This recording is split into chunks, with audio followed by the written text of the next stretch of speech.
ready for some football. I don't know about you. Who else could it be but your man Lou? Yeah. The LouieTeeNetwork is powered by MusicHead University. MusicHeads, classes in session. Turn me up. Enroll on YouTube now. Link is in the description. Who else could it be? For me, your man, Louie T. Welcome to Monday Night Football overtime. Jags, Bengals, what a game. Overtime, 34-31 victory for the now 6-6 Cincinnati Bengals. As much as I want to count them out, and that Joe Burrow injury really hurt because I thought they were the best team in the AFC. That division is crazy. You know, the Steelers are winning games, but they don't have any offense. They just lost to Arizona. The Browns no longer have Deshaun Watson, and Joe Flacco is now their quarterback. They're going to start to see their playoff chances take a big dip. They just lost to the Rams. So now you got 2 7-5 teams right in front of you. You're now 6-6. You got Indy at home. And then I think the Vikings after that, like, there's a chance you can win your next 2 games, get to 8-6, see what happens, right? Baltimore, they should win this division. And I've been adamant about this. This has got to be the Ravens' year. If you can't take advantage, and that injury we saw with Trevor Lawrence, and you guys are usually pretty good at giving me breaking news when it comes to these injuries that happen, and then, you know, the coach goes to the podium and tells you the extent of it. That didn't look like something Trevor Lawrence is going to bounce back from in 2 to 4 weeks. You know, that's either a broken ankle or that's a high ankle, severely sprained ankle. That we're talking grade 3 high ankle sprain that kind of keeps you out, 4 to 6 weeks. Being that he's a quarterback and he shouldn't be running around all that much, he may be able to come back a little sooner, but that's going to cost him the rest of the regular season more likely than not, if not a huge chunk of what's left. Now, Jacksonville is now 8-4. That means they have 5 games left. He's at least missing the next 3, if not the next 4 games of their season. My guess is his season is done, his regular season at least.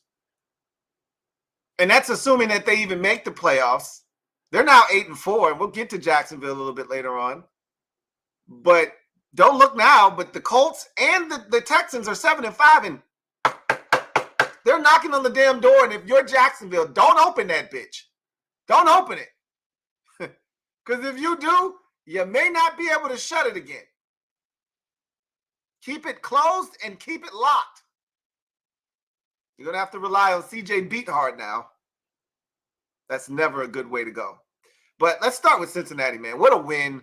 We left them for dead after the injury to Burrow. 3 straight losses. Jake Browning looked less than stellar in his last, start against the Pittsburgh Steelers last week. And it just seemed like this whole moment was going to overwhelm him. And the Bengals have had a lot of turmoil this year with, contract situations. They showed you the graphic with all the guys that are up for contracts this offseason. The T. Higgins one has been highly publicized. And so it just felt like this could be it, right? Like, literally, Joe Burrow comes back next year, but it's not the same group. Boyd also is a free agent, so they could lose 2 of their 3 top targets at the receiver position, but that's nor here nor there. Looking at their season, we felt like they missed an opportunity. That loss at home to the Texans and then the subsequent loss of Joe Burrow the following week on a Thursday night to Baltimore just seemed like their season was done. And the underwhelming performance last week against the Steelers, and you just figured, okay, yeah, their season's done, and they won't win. But maybe 2 more games max. They won't win many more than that. And I said in the preview for this game on the podcast earlier today that I thought it would be a close game, but I expected Jacksonville to pull it out.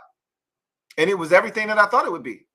Jacksonville, I said already that Jacksonville is the AFC version of Detroit. And what that means is they're a pretender. They're Malibu's most wanted, as I coined Detroit a couple weeks back. They're Malibu's most wanted. And so I knew this was going to be a lot closer than it needed to be. But I expected Jacksonville to win. What I didn't account for, obviously, was Trevor Lawrence getting hurt. But before he got hurt, Jake Browning was still in the damn show. And all I could think of watching Jake Browning do what he did tonight, 32 of 37, which amounts to an 86% completion percentage, which is the highest in NFL history for a guy making his first or second career NFL start, which is amazing. But he's no average, second career start guy, right? He's been in the league now 3 years since his last collegiate game. He's been in the same system for 3 years, essentially. And all I could think of watching him play tonight, and he played really well. And I don't want to try to minimize what he did because of the amount of time he spent in the system, but what it reminds me of is just watching a guy that's been in the system for a very long time operate. If you're a Commanders fan, you remember when Todd Collins came in and he executed beautifully in that 07 season and took us to the playoffs, and we won we didn't win a playoff game. We should have I thought we had a shot to beat Seattle in 07, but that's just a guy knowing the system, coming in and running it to a T, right? Taylor Heineke last year, watching him come in and Scott Turner's offense off the bench, he was studying to take an exam, and he comes in cold, hasn't played in an NFL game, was thinking about retiring, hadn't played in the NFL in like 3 years, 2 years or so, hadn't played in an NFL game since like 18, maybe, I think it was 19 was the last time he played in an actual NFL game. And, I think at that time it was like 2018. He hadn't played in an NFL game since 18. It was 2020. And he stepped in and he came in and ran the offense flawlessly. And it just goes to show you when somebody is well-versed in an offense, they're able to come in cool, calm, and collected. They don't miss it. Even CJ Beathard came in, and he knows that offense. He's been in Doug Peterson's offense. He knows it like the back of his hand, and he can come in and run it confidently. And, we talk all the time about what the benefits are of being in the same system for multiple years. There's your example of what it means and what it could be, what it does for you. You don't have to think. He's able to go through his progressions, boom, boom, go third read in the progression, and get to Jamar Chase on the backside of his play where he's the third read. And you see his head, you see the stripe, boop, boop, boop, ball out, right? And you can't do that if you're not familiar with what's going on in your second career start.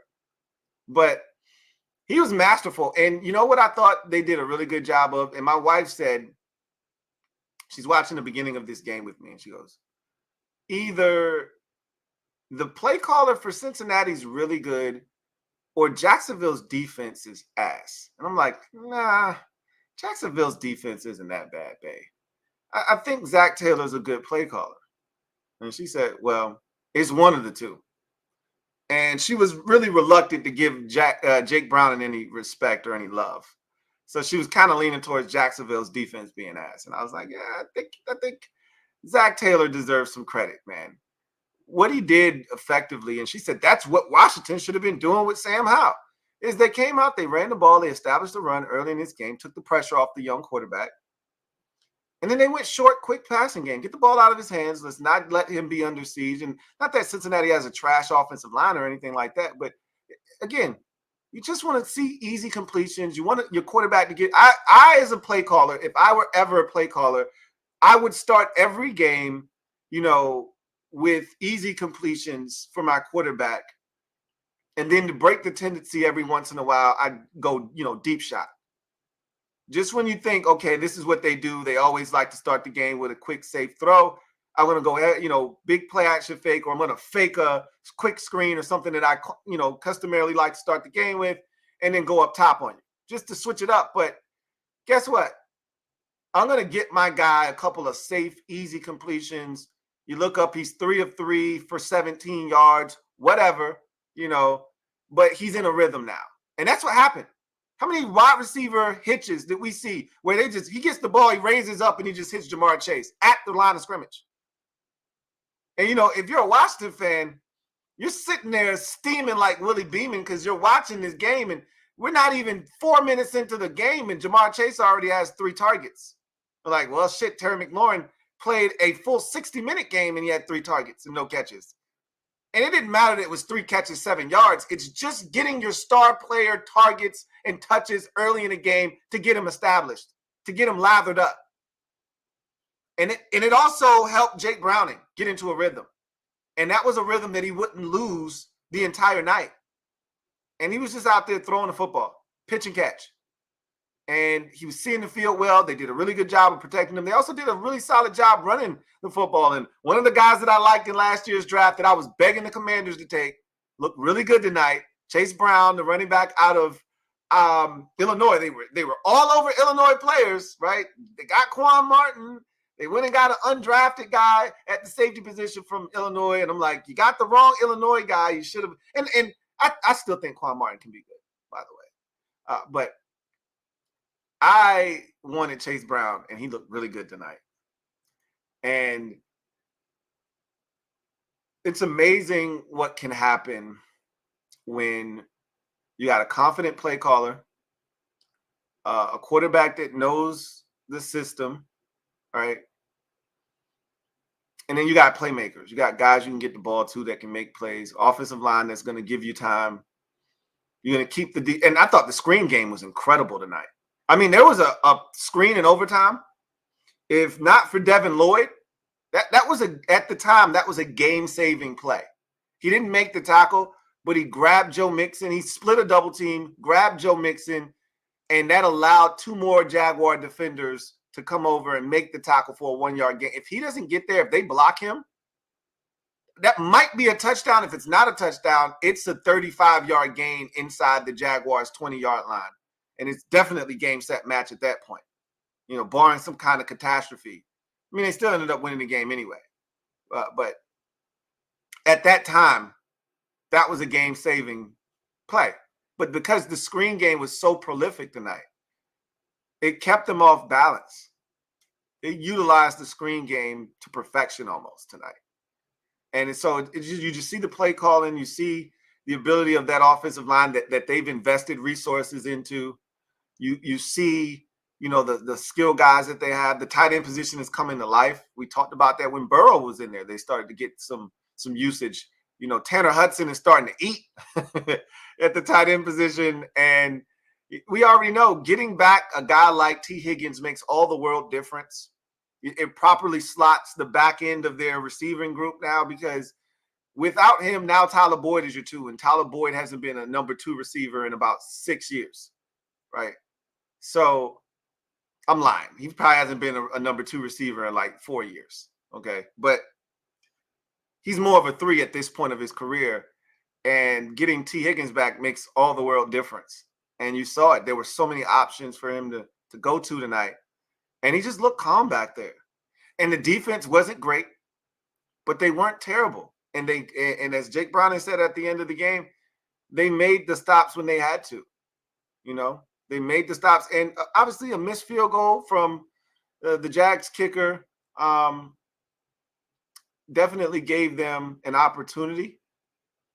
And it would have been nice if Cincinnati's defense could have gotten a stop on CJ Beathard in regulation, but they got the stop in overtime when they had to. It was aided by a holding penalty, obviously, but doesn't matter. That's a part of the game, and they're gonna have to clean some things up defensively. It's Cincinnati. But to go into Jacksonville and on a Monday night with a backup quarterback, not many people giving you a chance, to hang in there, push it to overtime, and steal it in overtime, get back to 500, and with the upcoming schedule, give yourself a fighting chance. Your next 3 games are Colts, Vikings, Steelers, and that Steelers game will be without quarterback Kenny Pickett. What's stopping you from winning all 3 of those games? Again, you're asking Jake Browning to do it again and again and again and be consistent, which is the mark of a backup quarterback, right? Can you be consistent? We'll see. Because he may end up showing that, hey, I can start in this league. Who knows? You don't know, right? He could show someone that, hey, I deserve an opportunity. Now, again, he's in a system, and you don't ever want to take that for granted. He's in a system that he's comfortable with, that he knows, and he can go out and perform like that because he doesn't have to think. He just has to do.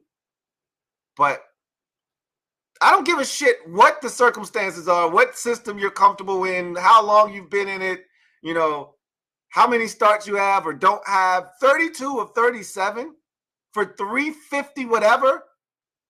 And what, 2 touchdowns? How many touchdown tosses did he have? A touchdown and no interceptions? I don't give a shit. How long you been in the system, how many starts you do or don't have. That's prolific passing, my friends. And clearly, they're not all dink and dunkers because he threw for over 350. Granted, there's a big Jamar Chase catch and run in there. Doesn't matter. He put that one on the money too. So, what a night for Jake Brown. I'm happy for him, because I was one of the people talking shit about him when he was coming out of UW. Like, this guy's I wouldn't even spend a draft pick on this dude. He's undersized. He doesn't have a big arm. All of the criticisms you have of a guy like Jake Browning, who, if he was a part of the COVID movement, he probably would have stayed in college for 8 years. Like some of these other dudes who know their careers are over once they leave college. So I got to milk this thing. He would have stayed in college if he could. The winningest quarterback in Pac-12 history, that's because he stayed longer than anybody else. If you're any good in the Pac-12, you're leaving after 2 or 3 years, minimum. Good for him, man. And all of a sudden, Cincinnati back in the mix. Again, that back end of the AFC is crazy. I mean, it's so competitive. I mean, they've got at least 10 teams, maybe 12 out of the 16 that reside on that side of the conference. They've got to have at least 10 to 12 that are at 500 or above. It's a vastly different picture than the one that's being painted in the NFC right now. We're going to have potentially a sub 500 division winner in the NFC. We're still not sure about the 2 wild cards. That's not named whoever doesn't win the NFC East. Everybody's at 6-6, which is good. It wasn't that way, a week or 2 ago where teams were at 500, but who's to say how it's going to end up, between Minnesota and Seattle and the Rams and the Packers, who are all sitting there at 6-6. Meanwhile, we got a slew of 7-5 teams. Indianapolis and Houston and Cleveland and Pittsburgh. They're all 7-5. A couple of them aren't even in the playoffs right now. They're on the outside looking in, like Houston, for instance. And you got a bunch of 6-6 teams. One of them happens to be Buffalo with Josh Allen, who's kind of just lurking on the outside looking in. You got this 6-6 Bengals team, right? It's just ridiculous, the wealth of, teams that are fighting on that side of the bracket. And a number of them are doing it with backup quarterbacks right now, which is just insane. But big win for Cincinnati. I don't know if their season is going to become of anything. It just gives them a fighting chance. This was the win that Washington needed. If you're a Commanders fan, this was the win you needed on the road at Seattle. You had the exact same opportunity to get back to 500 at 5-5 and not have your season die.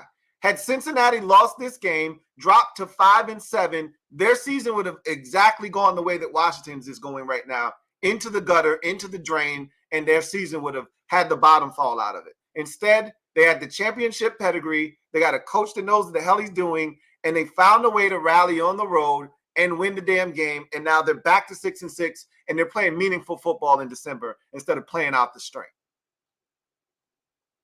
And sometimes that's the difference. One game.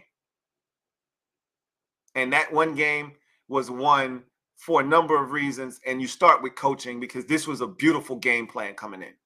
And you saw what it was immediately. We're going to establish the run. They saw what they didn't do against Pittsburgh. We didn't run it enough. We gave up on the run.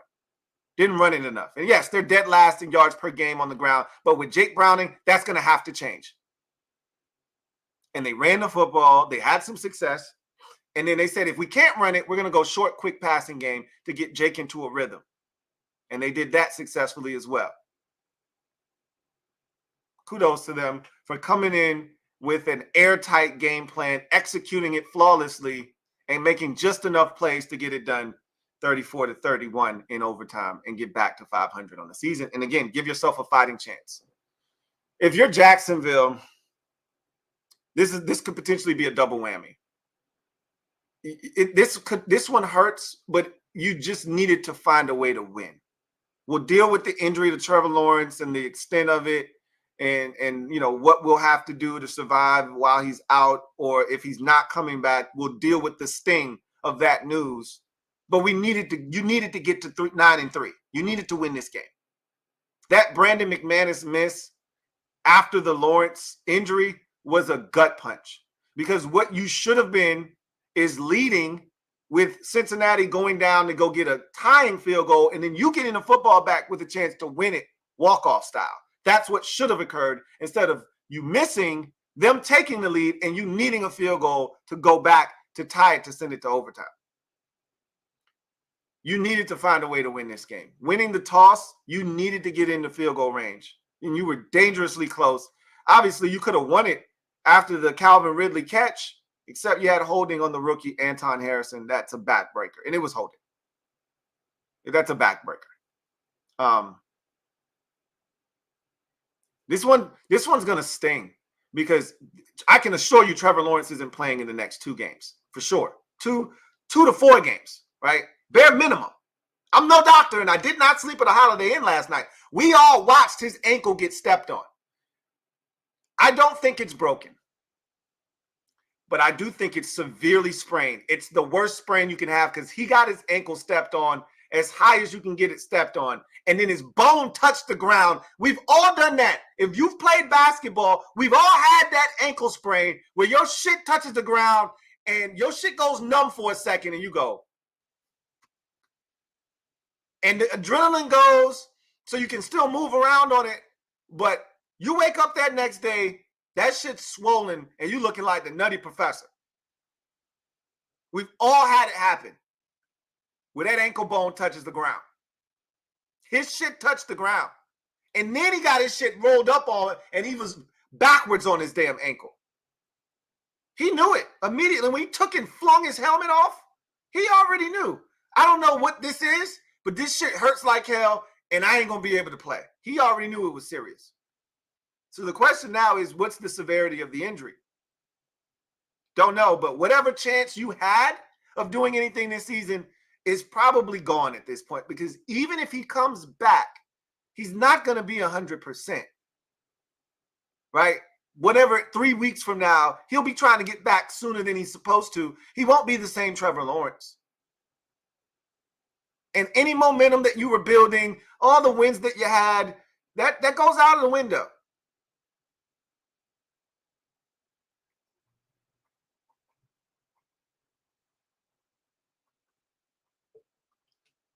I'll just tell you this. I'm not going to give up on Jacksonville. I've seen stranger things happen in this league. And hell, we're watching crazy shit happen with guys like Joshua Dobbs showing up and getting quality wins against opponents on the road, at home. You know, seeing Jake Browning do what he did tonight. We've seen stranger things happen. We've seen guys come in. And CJ Beathard has played in this league. He's no stranger. He's started a bunch of games. And he's going to give you a fighting chance. He knows the offense. He almost came in and got hurt. And it looked like he did something to his left wrist on that scramble. I thought, is this clown going to immediately come in the game and fumble it and end the game and end any hopes of winning? Because he tried on the very first play. You know, Parker Washington saved the day, really. And nobody really talked about that. But without that fumble recovery, the game's over. You only had one timeout left. We were already pretty much at the 2-minute warning. The game's over.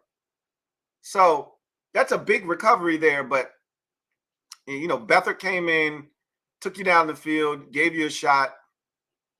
Couldn't get it done in overtime. Again, it's unfortunate that the holding penalty transpired, but all in all, this is a gut punch because not only do you lose Trevor Lawrence, you lose the game. And even had you lost Trevor Lawrence, you needed the cushion of the 2-game lead over the other 2 teams in the division leaving this game so that, should things go awry, look, Houston's going to lose more games. So is Indy. Like, they're not done losing games. And you're probably still going to win the division if you take care of business. But guess what? I'd feel a lot more confident saying up 2 with 5 to go versus up 1 with 5 to go. Now, all of a sudden, shit has got real interesting. Because you're 1 loss away. And remember, you split with Houston. You're done with them already. And if I'm not mistaken, you went to Indy early in the season and you stole one. Might have even been week 1. You went to Indy, close ball game, but you came out victorious. But I think you got 1 more with Indy. Maybe you don't. Maybe you already smacked those boys around already in Jayville already. Either way, that's going to be interesting to see. Now you try to hold on for dear life. That's why it was important to win, because no matter how long Lawrence is out for, having that 2-game cushion would have done you some good. Keep that distance between you and everybody else in the division while you try to figure some shit out. Now you're literally 1 game away from being tied. Cincinnati, Indianapolis goes to Cincinnati next week and wins again, and you lose to whomever you're playing. Speaking of which, it's time to take a look at that schedule. And I'm hoping it's not as serious for Lawrence, but it didn't look good. Browns, Ravens, Bucks, Panthers, Titans. I mean, you could run the table. But that Browns game, that defense, and I don't know if Myles Garrett will be back or not, but that defense that Cleveland has is capable of destroying C.J. Beathard and leading Joe Flacco, who did not play poorly, I may add, and he's a veteran and he's seen everything there is to see in this league, and he's not going to be phased. You could go to Cleveland and lose that game, conceivably. You're probably not going to beat the Ravens, and that was going to be a big one. That was Sunday Night Football. That one at home would have been the biggest game the Jaguars had played in the regular season on primetime television in probably over 15 years. That would have been a massive game because you would have been talking about 9-3 Baltimore, could be 10-3 by the time we get there. Could have been 10-3, Jacksonville for number 1 in the AFC, for the number 1 seed at that time. Now that game has lost a lot of its luster. You might be riding a 2-game losing streak at 8-5, holding on for dear life in the AFC South.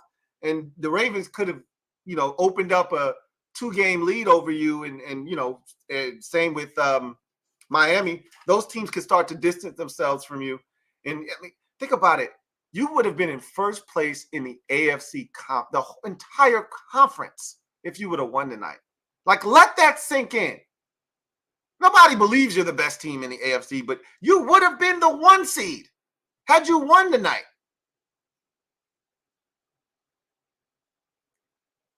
Again, think about it this way.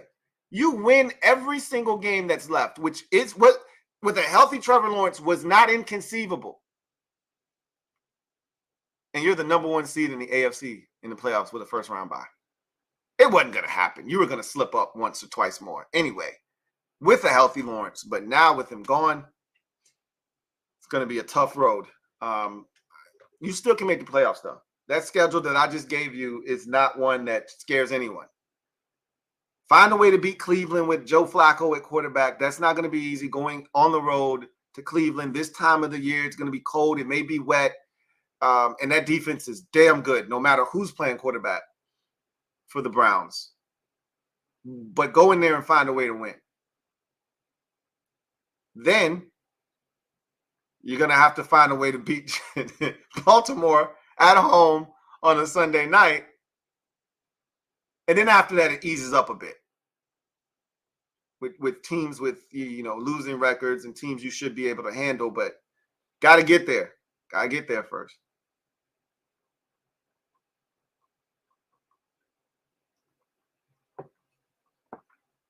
Wow, what a game. All right, let's get to the comment section and see what you guys are talking about. Zach LaRoche, thank you for the super chat. Greatly appreciate you. Zach writes, Bengals gave a max contract to the wrong JB. Hey, chill, man. Chill. Hey, that's funny, though. Jake Browning was out there dealing, bro. He was definitely out there dealing. But I don't know. Like Jake Browning, this is an audition for the rest of the league. I always like when guys get an opportunity like this because you may not get this opportunity again. And this is your shot to prove you belong. Like when Heineke played, what he effectively did is he announced to the league, hey, you know, I can be a backup quarterback for the next 5 to 7 years. Like I can have a 10-year NFL career now.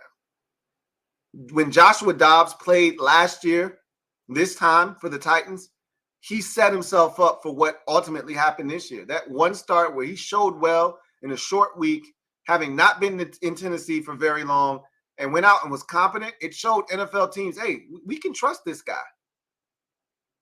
We can trust this guy. And then when he got his opportunities this year, he's made the most of it. And now he's solidified himself as an NFL backup, like that will be in demand on some Jacoby Brissett shit every year. Andy Dalton type shit every year. He's going to be a sought-after backup quarterback moving forward. And Jake Browning is in a position where he can establish himself as either that or he could coax someone into saying, hey, why not give me a shot? I doubt it, but you just never know, man. You just never, ever know, right? See how he handles the rest of this stretch. But, hey, Jake Browning did his damn thing tonight. That's for sure. The Q-Bone, my guy Q. Thank you for the super chat. Greatly appreciate you. Who writes, sick to my stomach. I'm sick to my stomach for you. You know, you wait all this time for this exact opportunity. You guys don't get a lot of opportunities to be at home on a Monday night, no less. You know, Sunday night, Monday night, you haven't been on, big time, prime time television in over a decade. I think I saw something, I think Adam Schefter had it, where you guys hadn't been on Monday Night Football since like 2007, which is crazy, right? So it just speaks to the ineptitude of Jacksonville. You've been on Thursday night, obviously, a ton of times, but at home, Monday night at home, in front of your crowd. I have to say this, though, and then we're going to get to your comment. Is it me, or does most Jacksonville Jaguars fans look like they just became fans 3 weeks ago? Am I tripping? Because every time they did a pan shot, it looked like fans that didn't know what the hell was going on, just cheering and shit. Like when Calvin Ridley caught that ball, they were going nuts. And all of us already knew. And again, when you're at the game, it's different. You don't know that there's a penalty flag all the time. You don't see it. We're at home. It's easy for us to identify that's a hold. And you know it's a flag. You see the icon on the screen. You know what's going on. They're not there. I mean, they're not in front of a monitor like we are. They're in the game. They see the big play. They don't know that there's a flag. I get it. That's unfair to make comments like that. But just every time they pan to them, it just seemed like a bunch of fans that had no clue what was going on in Jacksonville. Like that last shot when they called the holding penalty, the girl's like, come on, what? What's going on? And I'm like, it was a holding penalty, ma'am. They're going backwards 10 yards. Yeah, sorry. You're probably going to have to punt now. Anyway, says multiple injuries to the offense. Yeah, something happened to Walker Little, too. I don't even know. Like, after he stepped on Trevor Lawrence's foot, I don't think he came back into the game. Maybe he turned his ankle on that play, too. I don't know. But it was just weird. Lawrence left the game. Walker Little left the game, and obviously Lawrence didn't come back, but neither did Walker Little. So it was a weird situation there, a weird deal, right? Says the defense played terrible. It did. I actually was really disappointed in the defense tonight because you made Jake Browning look like Joe Burrow tonight. Like, seriously. They swapped out one JB for the other, and we couldn't tell the difference tonight.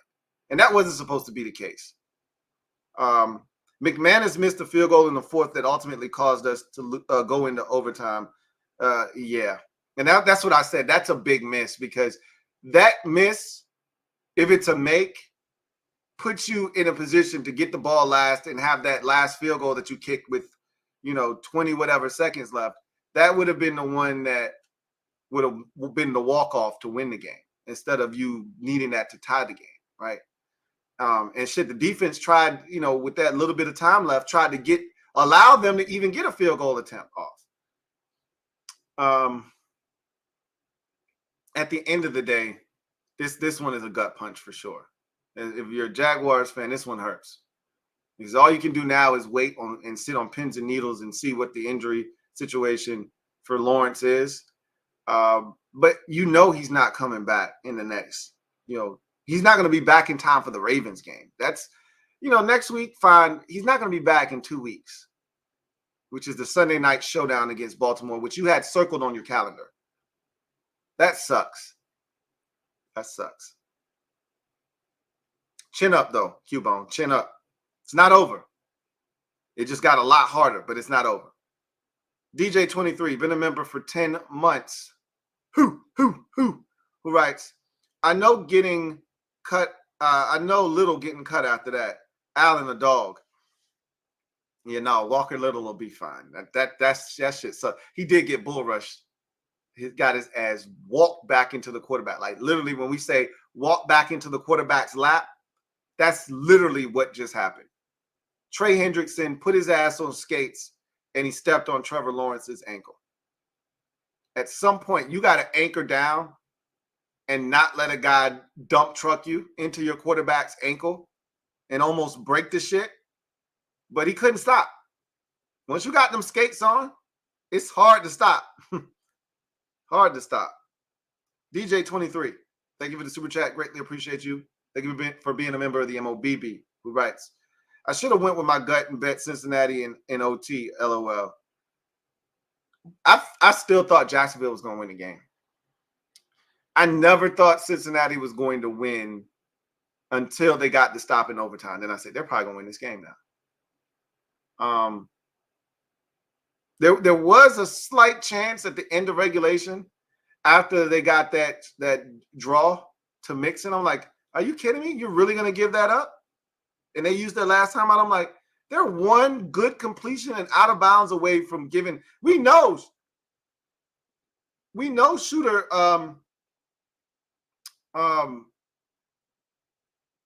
What's the kicker's the damn kicker's name? Shooter. We know Shooter McPherson is capable of banging it home from, even though he had missed one from 57 earlier in the game.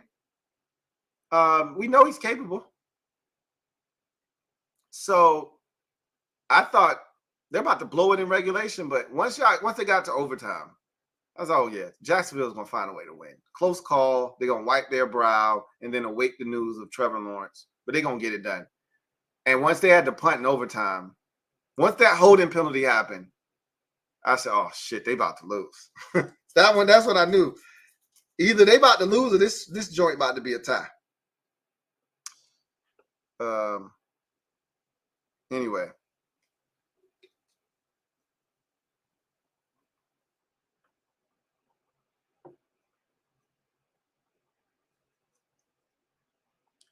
Let's see. Bills fan, 98, says, these AFC quarterbacks are dropping like flies. We need to keep Mahomes, Lamar, Stroud, and Tua safe. It's not safe out on these streets right now, man. It's tough out here for these quarterbacks. I mean, we've seen a lot of dudes go down, a number of them go down for the season. And, it's crazy because they create all these rules to protect the quarterback, and they still finding ways to get hurt. This is why I always say, and I'm not saying that because football is a physical sport that you have to allow savagery to take place, but you can't legislate the physicality and the nature of football. You can't legislate the physicality out of the game. It's impossible. Shit's going to happen, whether you want it to or not. And tonight's a great example. Trevor Lawrence just trying to step up in the pocket, gets his ankle stepped on, and that was all she wrote. Like, you can't avoid that. Dudes get rolled up on all the damn time. Aaron Rodgers gets tackled, a normal, regular tackle, and his Achilles is gone. Shit happens, man. Juan Gotti talking sports writes, man, everything is falling into place for Baltimore. If they can't find a way to at least get to the AFC Championship, I don't know if they ever will. Facts. Like, again, the biggest thing for them is Lamar's got to stay healthy. I'm knocking on a little wood there because we've seen them get to this point each of the last 2 seasons, and then Lamar gets hurt. So they're not out of the woods yet. You know, every time Lamar gets up and that mouthpiece that he likes to just chew on, he starts grimacing on that shit. I'm like, yo, you good? Anytime I see him start limping, hey, you good? Because you just never know with Lamar, right? If he's healthy, this has got to be the year, right? And if it's not, like you said, when is it ever going to be? And that's been my stance this entire time. Like, if not this year, then when? No Burrow. Allen may not be in the tournament. Mahomes is at his worst right now offensively with the weapons that's around him. Like, if you can't do it this time, when are you going to do it? And that's why I feel like whomever comes out of the NFC is, to me, the favorite to win the Super Bowl. Because at this point, unless something drastically changes, while the AFC may be the stronger conference top to bottom, the NFC, I think, has the stronger teams at the top. And I don't see any one team outside of Baltimore with enough toughness or chops or intestinal fortitude to stand up to those NFC teams over there. Miami has the explosiveness, but we already saw Philadelphia bully them. You know, we saw Kansas City earlier in the season bully them. We saw Buffalo early this season bully them. They can be bullied. Those NFC teams at the top are fully capable. We'll see what happens with Dallas. I don't know if Dallas can bully them, but Philadelphia did, and I know Miami can. So it's really just Baltimore. If anybody else makes it, other than the Ravens, I can't see anybody else even competing with those top-tier NFC teams. Hank Midas writes, Jacksonville offensive scheme would work in Washington, would just need a better tight end and O-line. I mean, there's a lot of schemes that would work in Washington. But to your point, you need a better O-line play, and it wouldn't hurt to have a better tight end, right? But you could say that about EB's scheme. It would work a hell of a lot better if the offensive line were better and they had a better tight end, right? So you can say that about just about any scheme. Give me a better tight end and some better offensive linemen, and we can make shit work. You're not wrong. Swifty says, did you notice that the Jaguars got charged a timeout because one of the staff gave water to one of the players?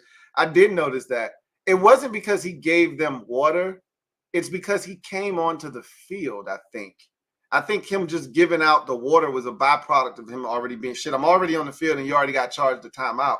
Might as well give out some water. I don't know if the water had anything to do with it. Maybe him giving out the water was why they charged him. I just know that I heard them say once he ran onto the field and got into the huddle, they were automatically docked a timeout. And that's just a weird situation because why did he run on the field unless somebody told him it was a timeout? I hope he was told to go on the field and he didn't just assume that there was a timeout and a break in the action. And he cost them because the end of the game could have gone significantly different if they had one more timeout. They could have actually went after the end zone. They had to play it cool because they didn't have any more timeouts. but they could have been more aggressive at attacking the end zone and potentially winning the game in regulation had they had one more timeout. So that's a pretty big effing deal, right? You know, and it's the little things that I always tell you in the second half, you can do whatever you want with the first half timeout. You can spend all 3 of them in the first 4 seconds of the game. I don't give a shit. Second half timeouts, man, you better have a damn good reason for using one of those puppies before you need to. Because at the end of the game, if it's a close one, I need all my timeouts. I'm more likely on 2nd and 2 to take a delay of game and end up in 2nd and 7 than I am to burn a second half timeout. Them 5 yards, it could kill the drive, but what could be even more detrimental is not having that timeout at the end of the game when I need to stop the clock. So I'm gonna take the 7 yards, the 5 yards now, and hope that doesn't kill my drive. But I'm not using that timeout. You know, if I'm in 3rd and 1, it's gonna be hard to let a 5-yard penalty push me back to 3rd and 6. But I'm thinking about it.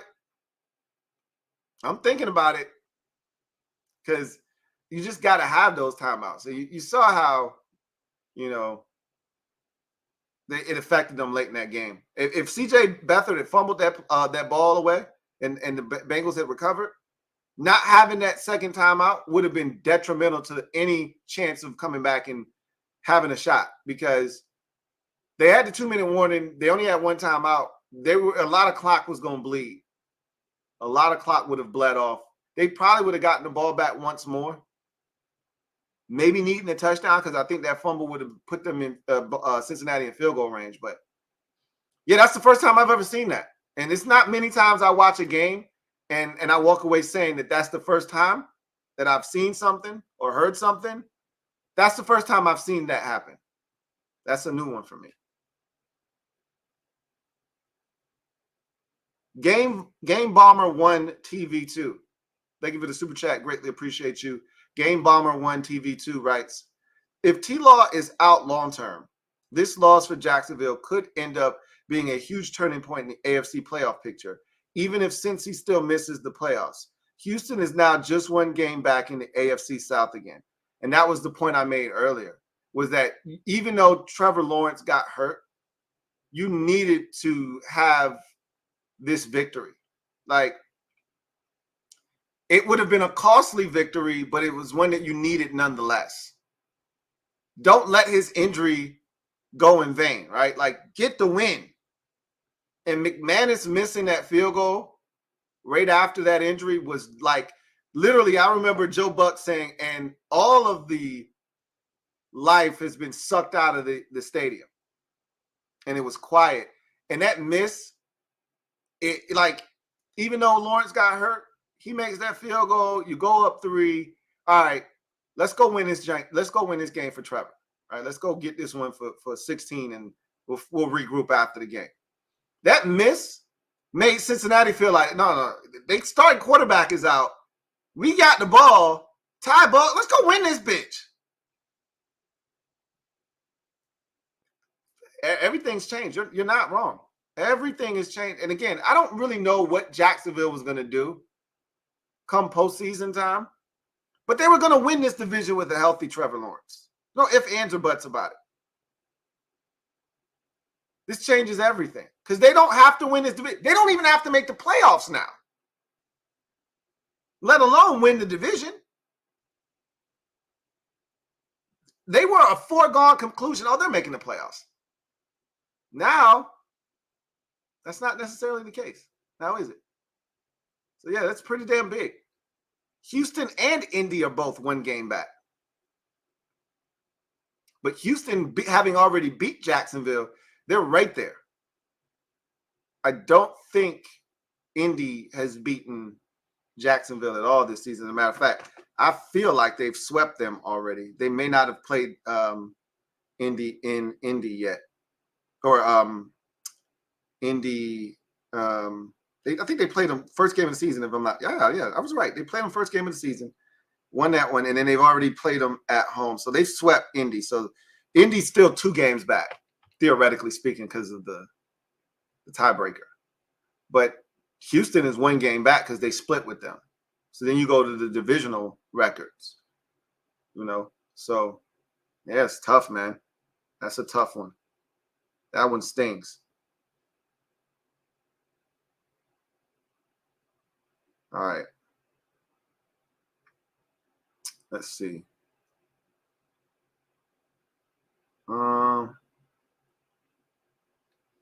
Cam G writes, am I the only one who never notices Trayvon Walker?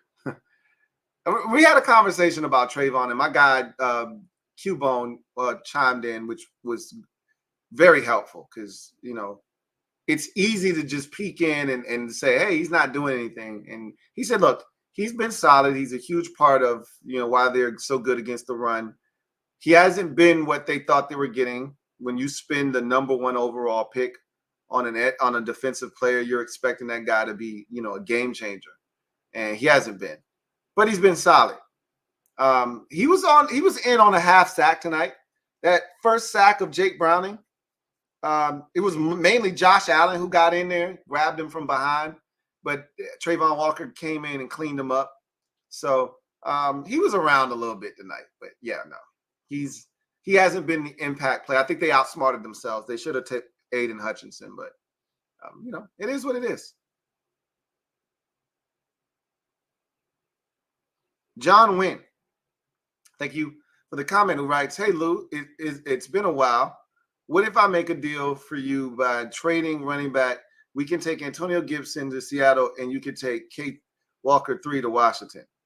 That's not a good trade for Seattle. Why would the Seahawks do that? They got a second-year running back who is vastly becoming one of the better running backs in the league for a running back that's not really a running back, but really a receiver that's in his 4th year about to be a free agent. Like, that doesn't make any sense for them. Cam G writes, notice how the Bengals threw Jamar Chase like 5 screens in the first quarter. I just wonder where that's for Terry. I mean, it's not rocket science, Cam. I told you, like, I really feel like I could do this for a living. But I really feel like people make football harder than it has to be. I really, truly believe that some people make this harder than it has to be. And look, I'm not saying that every receiver gets that, because you're going to back up on Jamar Chase because you know he's capable of running by you and embarrassing you. Maybe they don't have that same respect for Terry, so those hitches aren't there. But there's other ways you can get Terry the ball. Like, there's no excuse. There's no excuse that is valid for me for your best player on offense to have 3 targets and really only 2 legitimate targets and no catches in any game. Just it never will ever make sense to me. And the people that want to blame the receiver in that spot, I just can't allow it, because it's too easy to get guys the football. No, I don't want every touch for my guy to be at the line of scrimmage or near the line of scrimmage. But if I want to get my guy a touch, I can manufacture that. No ifs, ands, or buts about it. I can manufacture a touch for my guy and make him feel like a part of the offense so that he doesn't feel like he's out running wind sprints and getting cardio. There's no excuse for that.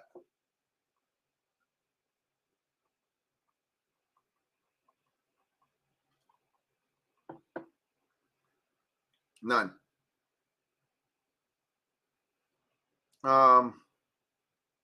Big Money Sonny writes, Jags are cooked now. I really never believed in them anyhow. Smoke and mirrors, Lou. I didn't believe in them at the highest of AFC levels, but I thought that they could give somebody a run for their money. I thought they would survive the first round, one of these wild card teams. And I thought they could give one of those teams at the top, whether it's Kansas City or Baltimore, a run for their money. I really, truly believe that. Hell, Miami, whomever. I really believe that. But obviously now, You know, they're going to have to probably do it all over again next year. That sucks, man. When you get to this point of the season and you work so hard to get to where they were, and again, we don't know the extent. And you know what? It could be a 2-week injury for all we know. And it's not as doom and gloom as we think. We all watched it. That didn't look like a 2-week injury. You know, nobody that watched that happen said, oh, he'll be back in time for that Ravens game. Or, oh, man, he'll be back in time for that stretch run. You said that, you looked at that, you said, oh, shit, his season might be over. If you didn't believe in him before, you definitely don't believe in him now. Cam G writes, Terry could be what Jamar Chase is with better coaching. Nah, let's don't go too far now, Cam. Calm down, relax. Terry is a good receiver. He's not Jamar Chase. He's not even close. He's not Justin Jefferson. He's not one of those dudes. That's just not who he is. But what Terry is a very effective receiver. There's no reason Terry can't be like a better version of Tyler Lockett. And Lockett has been extremely good in his career. Like, that's what I envision Terry as. Like a high end 2, low end 1. That's what I envision Terry McLaurin as. And at one point, I looked at him as a mid 1, like a mid-tier 1, which is really good for a 3rd-round pick. But they've always, and you go back in my videos, I've always told you there's deficiencies with what Terry brings to the table. He's not a big, make you miss guy. He doesn't have a ton of agility, which is why I don't really like throwing him a lot of wide receiver screens. It's not going to make anybody miss. But what he does do on those is get north. And if you come with a feeble tackle attempt, he'll bounce off of that. He's physical with the ball in his hands. Sort of like Deebo Samuel in that regard. He's not as physical as Deebo, clearly, but he's a physical guy with the ball in his hands. But there's a different gear with guys like Jamar Chase and Tyreek Hill and Justin Jefferson that allows them to get behind the defense. Terry doesn't possess that, it doesn't seem like. We've never just flat out seen him, not since his rookie season, have we seen him just flat out run by people. Like, damn, Terry cooked their ass. When he ran by Trayvon Diggs, or he ran by the Eagles secondary, or he caught that slant against the Eagles in his rookie season and he murked. You get flashes every now and again, but Terry does a lot of the dirty work. There's nothing wrong with that. But he ain't Jamar Chase. He ain't Devontae Adams, or none of those top-tier elite wide receivers. He ain't even close to those dudes. We understand what he is and understand what you can win a lot of games with Terry McLaurin as your best receiver. Just know that. The Lions are 9-3, and Amon-Ra St. Brown is their best receiver. Terry McLaurin is better than Amon-Ra St. Brown. You can win a lot of games with Terry McLaurin as your number 1 wide receiver. Trust me. You just got to utilize the weapons that you do have. We could also use an upgraded tight end. The Lions are really good because they also have a really good tight end in Sam Laporta. And before they had him, they had TJ Hockenson. So they always kept a top-flight tight end on deck. If you ain't going to have a top-flight wide receiver, you better have a top-flight tight end. Anyway, I digress. Game Bomber 1 TV2. Thank you for the super chat. Greatly appreciate you. Double up. Thank you for doubling up. Who writes, since you brought up Indy, they play the Bengals next week. And I talked about that earlier. We looked at the Bengals schedule. I think it's Indy, then Minnesota, then Pittsburgh are the next 3. Something's got to give, right? Somebody in the AFC has to lose. And that's the beauty of coming down the stretches. A lot of times these teams are playing one another. So, like, Houston and Indy probably have to play each other at least once more. We can look that up right now. But my guess is those 2 teams have to play each other again at some point. So, somebody else is going to lose. So they got the Texans in the final game of the season. That could be for a playoff spot, for all we know. That could be for the division, for all we know right now. We have no idea, right? The Colts also play the Falcons. The Falcons will be in the midst of a NFC South playoff chase. right? The Steelers, they play the Steelers after they play the Bengals. That's another 7-5 team right now. And, obviously they got the injury to Kenny Pickett, but you see where I'm going with this. These teams are going to beat up on each other. They're playing one another, so there are going to be more losses to be had. It's just how you take advantage of it, right? They said if they win, that would be an extra conference win that the Jags won't have and over a common opponent if the AFC South came down to those tiebreakers. Exactly. And that's the kind of stuff you start getting into as you get in. That's why I love this time of the year, especially when my team is good, because then you start looking at all of the little subtleties and nuances of the schedule and, things that you didn't think about earlier in the year, like, damn, we lost that game this, Arizona. Damn, that would help us right now. Like, I've always been one of those people that's conscious of that stuff. Like, look, if you give me an option between beating Buffalo, who is deemed to be a better team and would mean more in terms of how you're perceived, or you gave me the option of beating, say, Arizona or the Rams, I'm going to beat the NFC team because I know that means more, even though in the eye of the public, they're going to see you beat Buffalo and think, damn, Washington might actually be good, versus beating the Rams. Oh, the Rams are trash. Cool. You beat who you're supposed to beat.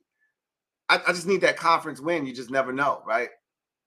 We'll see. Now it's going to come down to a lot of those different tiebreakers, so shit just got real for Jacksonville tonight. It really did. Shit just got real. It really did. They needed to win this game. Despite Trevor Lawrence getting injured, they needed to find a way to still win this game. That hurts.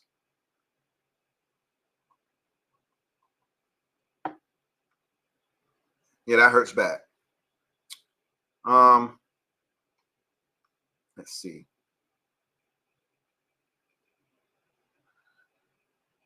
John Wynn writes, I thought Joe Flacco was supposed to retire right now, but somehow he's still playing this year. And he played well, man. Like, again, playing quarterback is like riding a bike. You never forget how to do it. And, I remember Phillip Rivers retired, and then, the next year he was coaching high school ball, and he was like, hey, if one of these contenders needs a quarterback, hey, I'm here. Y'all hit my line, right? You don't forget how to play the position. And if you're good, and, Joe Flacco is a Super Bowl winning quarterback, if you can spin it, you can be in it to win it at any time. So I'm shocked that Flacco wasn't even on the roster. That's the thing that was most surprising to me, is that nobody thought high enough of Joe Flacco to have him, if he was willing to do it, just to have him on the practice squad. Why the hell not? But worst case scenario, you telling me Joe Flacco isn't good enough to be somebody's backup quarterback in the league? Again, assuming that Flacco wanted to do that. He could have been like, nah, I'd rather be at home with my family. If somebody need me, they can call me in, and I'll leave my house to be somebody's starting quarterback, via injuries. But I'm not looking to be at the facility, 5 days a week or whatever and not playing. Those days are over for me. Maybe that's how he felt, but I'm just shocked that a team like the Jets, who Flacco played for, 2 years ago, didn't think it was necessary to hit Joe's lineup when they had issues at quarterback. The minute they said, hey, Zach Wilson is ass, maybe we should call Joe Flacco. Like, that didn't cross their minds? They thought that Tim Boyle and Trevor Siemian were better options than Joe Flacco? Like, some of these teams, I'm baffled at some of the decisions that are being made. Like, you didn't think that was a better option? Like, the Rams went and signed Carson Wentz. You didn't think that Joe Flacco was a better option than Carson Wentz? And that ain't my business. You the Cleveland Browns, you got to him first. You got to him first. Good for you. Because your season doesn't have to be over. I don't know what everybody else was doing, though. I'm kind of shocked. Mike Jink, thank you for the super chat. Greatly appreciate you. Thank you for being a member of the MOBB. My guy, Mike Jink, writes, Louie Lou, what's up, my guy?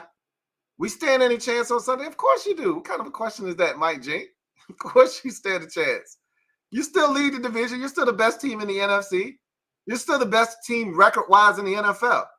Yeah, you got your ass whooped on Sunday, but get in line. The 49ers are good.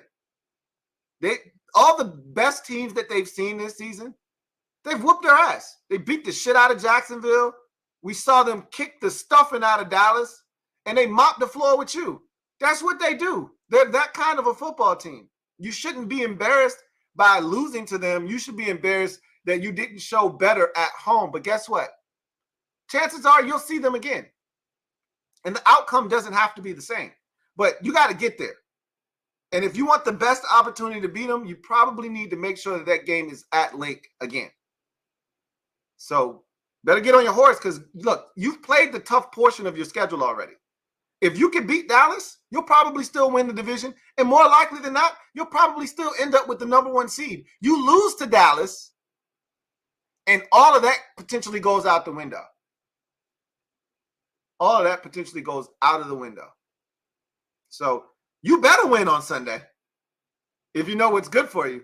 Because that loss on Sunday could be the difference between the 1 seed or being a wild card in the 5th seed, which wouldn't necessarily be the worst thing in the world. But just be the 1 seed and you end up in the same exact spot that you would be in as a 5 seed, having to go on the road and beat whoever wins the NFC South. You're still going to advance to the divisional round. You're just going to have to play a game to do it. And you won't be at home. And again, theoretically speaking, you don't have to go from 1 to 5. You can still win the division and end up as the 2 or the 3 seed in the conference. But shit gets real. I'll just say this, and we talked about this already. The best thing for you is probably, like, if we're being honest, the best thing for whoever wins the NFC, like, you don't really want to be the 1 seed. I know that sounds crazy. If you're in the NFC, you really don't want to be the 1 seed. Because there's, other than playing at home and skipping wild card weekend, there really is no benefit. Unless somebody does you a favor, you're going to more likely than not have to beat the 2 best teams in the conference to get to the Super Bowl. The likelihood is, if you're not the 1 seed, you won't have to do that. You're not guaranteed, I'll say this, you're not guaranteed to have to do that. Because if you're the 2 seed, you beat somebody not named Philadelphia or the 49ers in let's just say you're Dallas, you're the 2 seed. And San Francisco is the 1 seed and Philadelphia ends up being a 5 seed. Well, in the first round, you're the 2 seed, you're getting the 7 seed, right? Meanwhile, the 5 seed is playing the 4 seed. So after you beat the 7 seed as the 2 seed, you get the 3 seed if they win, right? So that's not going to be whoever loses the NFC South, East, and it's not going to be the 49ers, right? So you're avoiding that tough team in the divisional round, and you're playing Detroit or somebody else. Then, after somebody does half of the dirty work for you, meaning San Francisco and Philadelphia have already played each other, and one of them is gone, you play the winner of that game, and all you got to do is beat one of them. You win the 1 seed in the NFC, and chances are, unless there's an upset like there was last year, and one of the 6 or the 7 seed, which I don't see happening this year, but the 6 or the 7 seed wins, the 1 seed gets the lowest remaining seed, which is more likely than not going to be the 5 seed, which is going to be, say, Dallas or whomever doesn't win the NFC East. So as the 1 seed, you're going to have to beat that team. And then if you beat them, the likelihood is you're going to have to beat the team that's the second best in the conference, which is probably going to be San Francisco or, you know, whomever didn't win the or the team that won the NFC East, right? So again, I said all of that to say this. The 1 seed is going to have the hardest track to the Super Bowl, more likely than not. That, again, the way it could play out differently And, the Rams could get in as the 6th seed and upset the 3 seed. And so just like the Eagles had it last year, instead of them having to play Dallas in the divisional round, they got to play the Giants. And then they just had to deal with the 49ers, and that made it easy. It would have been a lot more difficult on Philadelphia if they had to beat Dallas first and then turn around and beat San Francisco afterwards. That's how it's more likely going to go this year, because the back end of the NFC isn't as tough as it was last year. You get what I'm saying? So I honestly don't know if it's a benefit to being the number 1 seed. Obviously, you don't play in wild card weekend. You're going to be at home. Those are all benefits that you want. You're one step closer to the Super Bowl, yada, yada, yada. But I would prefer to not have to play both Dallas and San Francisco, or Philadelphia and San Francisco, or Philadelphia and Dallas, if at all possible. If I can avoid it, I don't want to play both of them. I'd rather just play one of them. And if everything goes according to plan, Dallas will knock off the 4 seed, or whoever doesn't win the NFC will knock off the 4 seed. The 6 and 7 seeds will both lose. You'll have the top 3 seeds remaining, and then the 5 seed. Well, 1 will play 5 and 2 will play 3. So again, San Francisco, let's say they get the number 1 seed, and Dallas is the 5 seed, and Philadelphia wins the division, but they end up the 2 seed. Okay, so then Dallas is playing San Francisco again in Santa Clara, as the 49ers are your 1 seed. And the Eagles get the Lions. They'll beat the Lions, and then all they got to do is beat the winner of Dallas and San Francisco to get to the championship, to get to the Super Bowl. Meanwhile, your 1 seed is going to have to go through Dallas and then turn around and probably beat Philadelphia. That's all I'm saying. It's going to be tough on the 1 seed. You're not going to be rewarded, to me, by being the 1 seed in the NFC this year. Unless the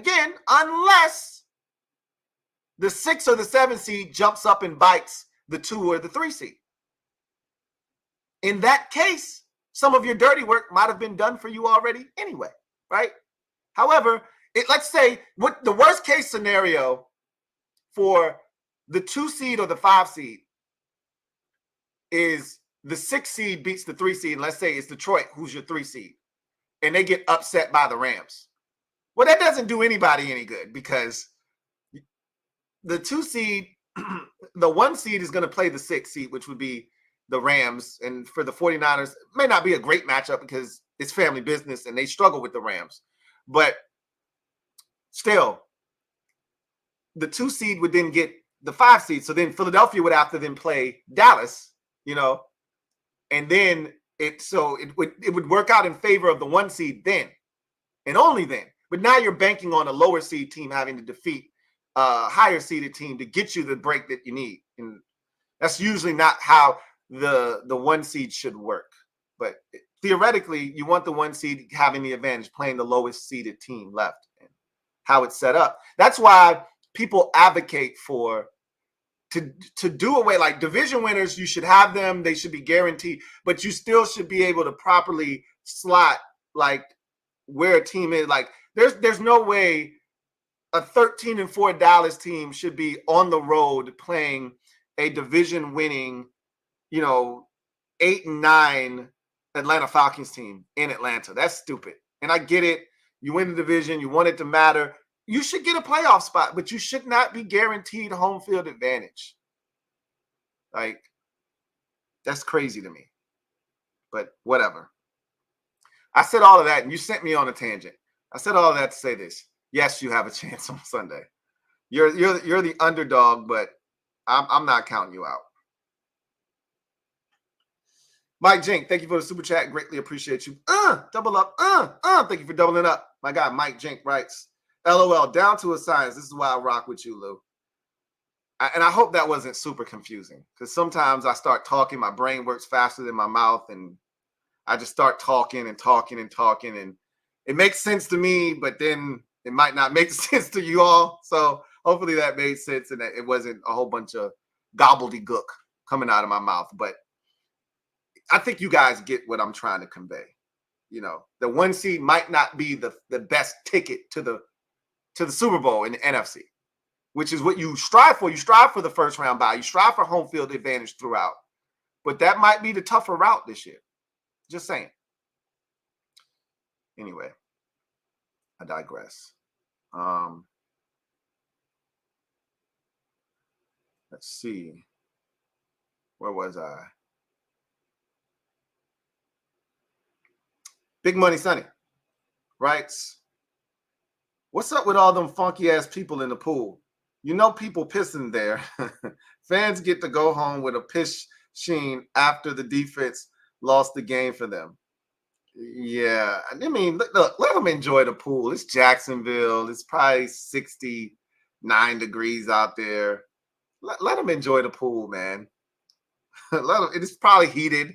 Let them enjoy their little heated pool out there, man, as they watch the game. They ain't even watching the game, for real. I doubt it. Bills fan 98 writes, Lou, after seeing your picks last Friday, you might be getting a piss cup, my friend. I doubt it. I did lose 6 games, but a lot of the games that were lost were games that everybody lost. For instance, Kansas City, most people are going to lose that game. Pittsburgh, most people are going to lose that game. I think there was one more in there that was everybody's going to take this L. And then, of course, Carolina and the Jets were unnecessary. But then I picked San Francisco, so that should offset a little bit of that. I'm going to guess that somebody's going to have 7 losses. I got 6. Somebody's going to have 7. That's what I'm telling myself. I might be sharing a piss cup with people with 6 losses. Who knows? Because I did go out of my way to pick the Jets and the Panthers, but a lot of people probably picked Denver. I'm not the only one that picked Tennessee and took that L. Some people were trying to be clever, probably picked Seattle. There might have been a few Saints. I mean, there's enough games out there to trick you up. Some people probably picked the Browns over the Rams. There's enough games out there to trick you up that I should be fine. I wasn't sweating, even with the picks that I made. But, I mean, the time you don't expect it is the time you could get the piss cup. I don't think this is it, though. Like, I don't feel like these were piss cup where I would have told you when I made them, hey, I could be sipping from the piss cup for this. I didn't feel that way. And I really felt like I made good picks. I'm disappointed that the Titans found a way to lose that game. They should have won. I'm disappointed that the Jets couldn't find a way to win that game. They were right there. They had everything they needed. They didn't get it done. Such is life. Yeah. Most people had Jacksonville tonight. Most people had Cincinnati or Kansas City, and most people had Pittsburgh. That's 3 losses right there. So even if I am drinking from the piss cup, which I don't think I am, I won't be alone. There'll be plenty of people with 6 losses. Trust me. I feel confident. I'm good.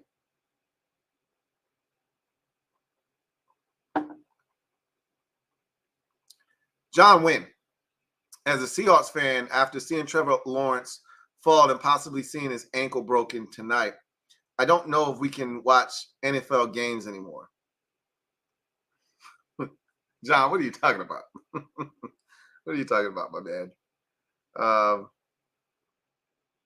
John also writes, I saw the 49ers versus Eagles game yesterday, and I got mad at that game because the Eagles security guard was on the field and got ejected by refs after Dre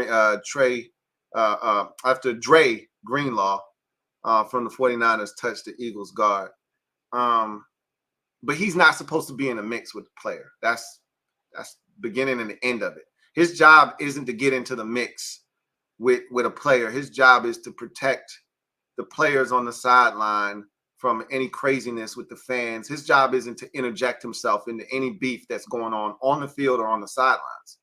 His job is to make sure he keeps the players safe from fans and anything crazy happening on the sidelines that doesn't involve players from the opposite field, opposite side of the field, or, referees or anything like that. Like, you can't interject yourself into that mix. Obviously, you work for the team, you've developed relationships with these dudes, you see some shit pop off, and your natural instinct is to get in the mix. Like, hey, don't be effing with my boy. But you got to keep it professional. You got a job to do. Like, you ever seen the yellow vest dudes that be at the game that's not watching the game, which is crazy to me? I could never do that job. I can't stand and face the crowd knowing that there's an actual professional tackle football game happening behind me, and I'm supposed to just keep my eyes on the crowd and make sure don't nobody jump onto the field. Yeah, right. I'm going to be like this.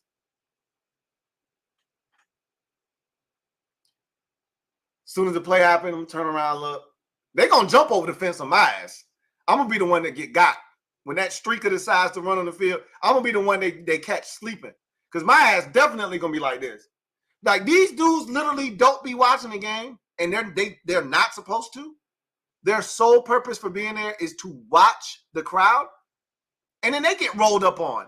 You know what I'm saying? A play happens, two dudes come tumbling out of bounds, and they get their ass rolled up on. Wouldn't let that shit happen to me, though. Tell you that much. When that shit happen to me, though, I'm damn sure gonna be like this. I'll be hopping out the damn way. I see the shit coming because I'm watching them instead of watching the crowd. But I said all of that to say they got a job to do, right? And that's to face the crowd and make sure no one jumps out of the stands and tries to run onto the field. As a security guard on the sideline, you have a job to do. Do your job. Your job isn't to break up fights between players from the other team and the home team. Your job is to make sure that you keep the players safe from fans or any kind of foolishness on the sidelines. Stay out of the field of play. Stay out of the action. And he's going to be disciplined for that. The league is going to make an example out of his ass. And I heard they might even find the Eagles and really get after Philadelphia for that. Like, they're going to make an example out of his ass so that the rest of the league takes notice, like, hey, you keep your monkey ass back so this shit doesn't happen again. Not saying that Dre Greenlaw was right, but two wrongs don't make a right.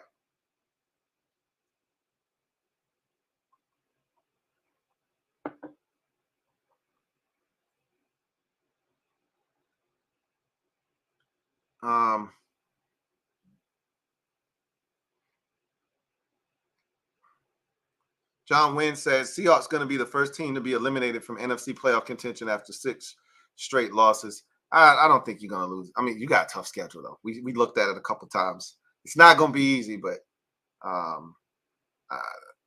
don't see you losing 6 straight. You're going to beat somebody. Cam G. Right. Jonathan Allen said he's, quote, he's tired of building character. Close quote. LOL. That was definitely a shot at Ron.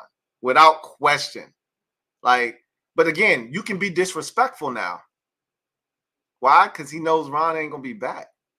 And that's why I said, that's why when you get it to these parts of the season, it's tough. Because now these are grown-ass men that know this dude ain't going to be back. So what the hell I got to listen to him for? Why care what he talking about? What he going to do? Nothing. I got more power. Jonathan Allen has more power than Ronald Rivera right now. He has more power than Ron Rivera right now. Why? Because he'll be there next year if he wants to be.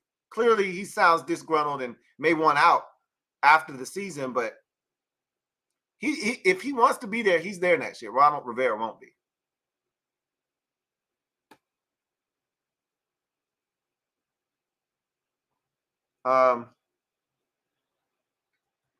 Anyway, I digress.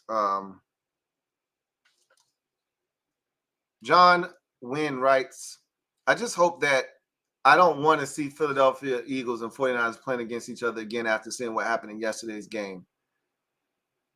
And look, just because there was an ass kicking doesn't mean that's exactly what's going to happen the next time these two teams play. Same thing with Dallas playing Philadelphia. I mean, Dallas playing San Francisco again. Those two teams meet again, it could be totally different circumstances. You never know what's going to happen, and you don't know how the game's going to turn out. You just can't base it off of what happened the first time. Abel Ambrosio writes, I don't know if you mentioned about the tush push being banned. Until it happens, I won't believe it, but I've seen, articles that have talked about Roger Goodell wanting to ban the tush. They should have banned it already. Like, what did he think was going to happen? I said, look, after last year, I was like, hey, y'all need to get rid of this shit now. They had chances. They allowed this monster to grow and turn into what it's turned into. And now that the Eagles have a clear, decided advantage over everybody else in the league, when their coach says, for us, it's 1st and 9, it ain't 1st and 10. That's a decided advantage over everybody else in the NFL. Because not everybody else can line up knowing that they need to get 9 yards in 3 plays.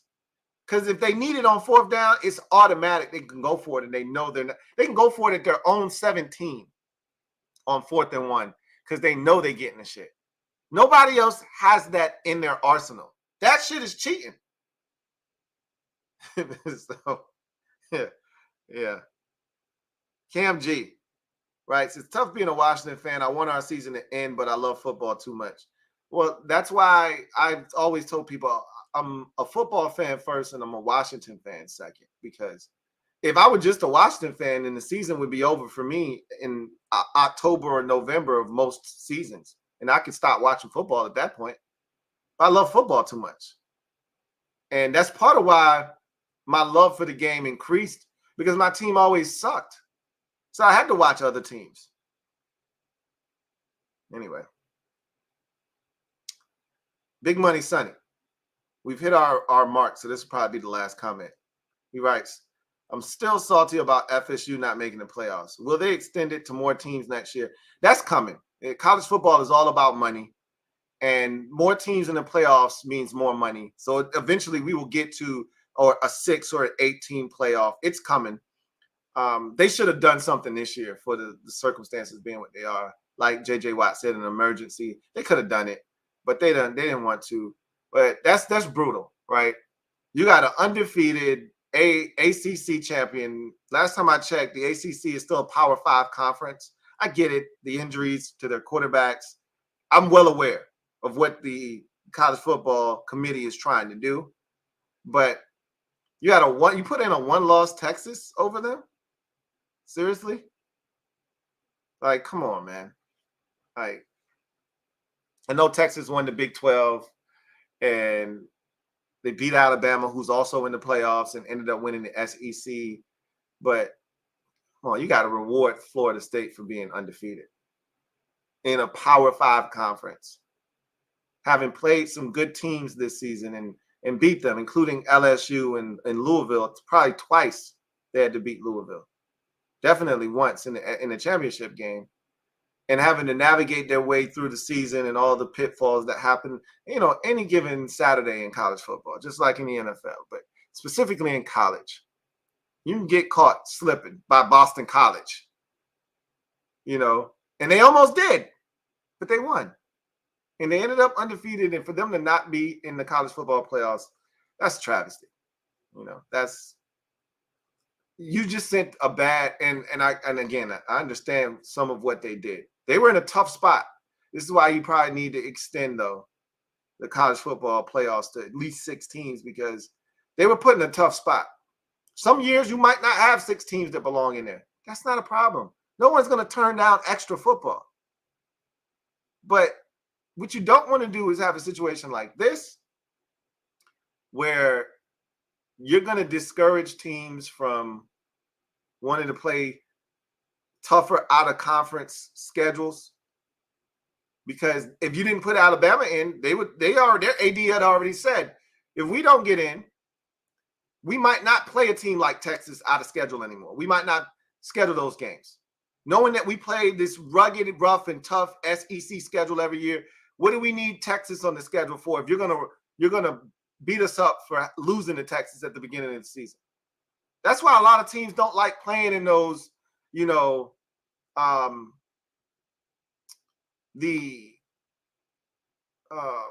what's the name of that place? Can't think of it. But that's why a lot of teams don't like playing in the Dick's Sporting Goods kickoff weekend classic, where it's 2 powerhouse teams, top 10 teams squaring off. Because if you lose that game, they'll hold that against you at the end of the season.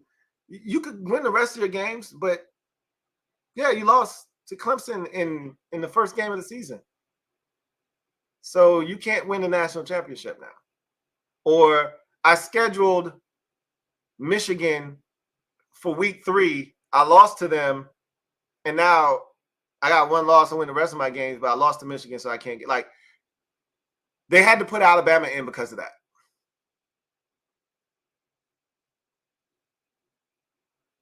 I don't know how you leave out Florida State, though. When they again, this isn't Boise State making a case. This is a Power 5 ACC school. Like, that's tough. That's tough. Anyway, I digress. That's going to do it for me, your man Louie T, here on Monday Night Football Overtime. Big win for the Cincinnati Bengals. I really think it kept their season alive, to be honest with you. To get back to 6-6 at this point of the season, with a quarterback in Jake Browning, who looked less than stellar in his first career start against the Steelers, bounced back in a massive way, 32 of 37 for 354 and a touchdown, 86% completion percentage, highest completion percentage ever in NFL history for a second career start. He was magnificent on the road against an 8-3 Jacksonville Jaguars team that was fighting for the number 1 seed in the AFC.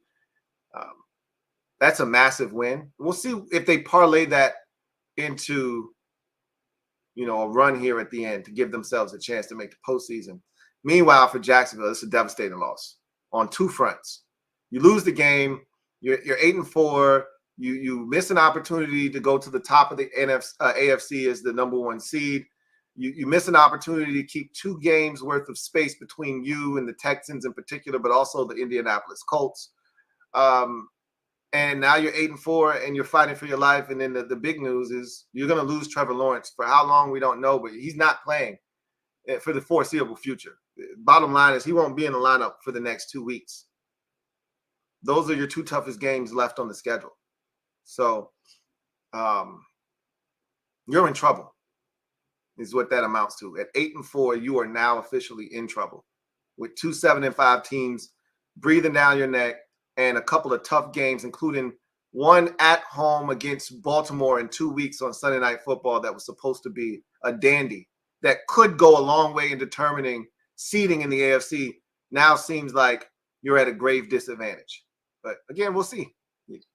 We didn't expect Jake Browning to lead the Cincinnati Bengals on the road in a win against Jacksonville tonight. Now, did we? So anything can happen. Anyway, that's going to do it for me, your man Louie T.